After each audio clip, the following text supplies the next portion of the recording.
Hello friends, இன்னைக்கு நம்ம இசை கிச்சன்ல பிரெட் வடை எப்படி செய்யலாம்னு பார்க்கலாம். செய்ய தேவையான பொருட்கள் எடுத்து வச்சிடலாம். நான் ஒரு 5 பிரெட் உதுத்து வச்சிருக்கிறேன். இது உப்பு உள்ள பிரெட்டு, இனிப்பு பிரெட் இல்லை. இப்போ அதுக்கு செய்ய தேவையான பொருட்கள் இதில் நான் இப்போ ஒரு மீடியம் சைஸ் வெங்காயம், ஒரு 2 கேரட் துருவி வச்சிருக்கிறேன், ஒரு கொத்து கருவேப்பிலை குட்டியாக கட் பண்ணி வச்சிருக்கிறேன், ஒரு மிளகாய் எடுத்து வச்சிருக்கிறேன், கொஞ்சமாக ஒரு துண்டு இஞ்சி துருவி வச்சிருக்கிறேன். இப்போ இதெல்லாம் போட்டு மிக்ஸ் பண்ணிக்கலாம். உங்களுக்கு காரம் எவ்வளோ தேவையோ அவ்வளோ போட்டுக்கோங்க. அப்புறம் ஒரு பிஞ்ச் பெருங்காய பொடி, ஒரு அரை ஸ்பூன் சோம்பு எடுத்துருக்கிறேன், அதையும் போட்டுக்கலாம்.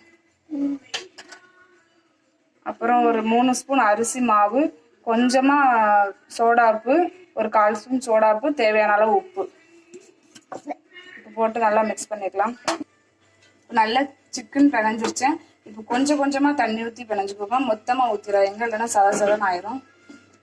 லைட்டாக ஒரு அரை டம்ளர் கூட தண்ணி தேவைப்படாது.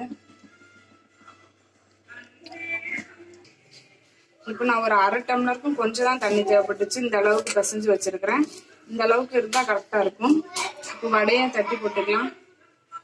எண்ணெய் அடுப்பில் வச்சாச்சு, எண்ணெய் காயட்டும்.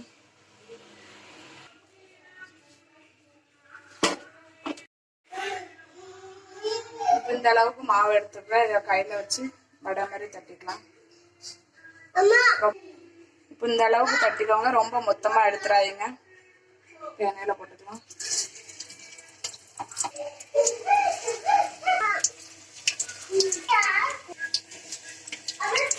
அதோட போட்டாச்சு.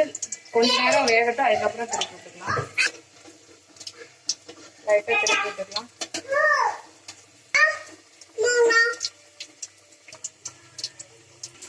ரெண்டு பக்கம் நல்லா திருப்பி போட்டாச்சு. நல்லா வெந்துருச்சு. ரெண்டு பக்கமும் எடுத்துடலாம்.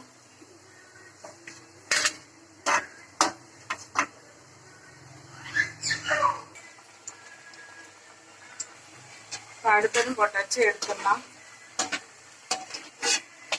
ஃபுல்லா எடுத்தாச்சு.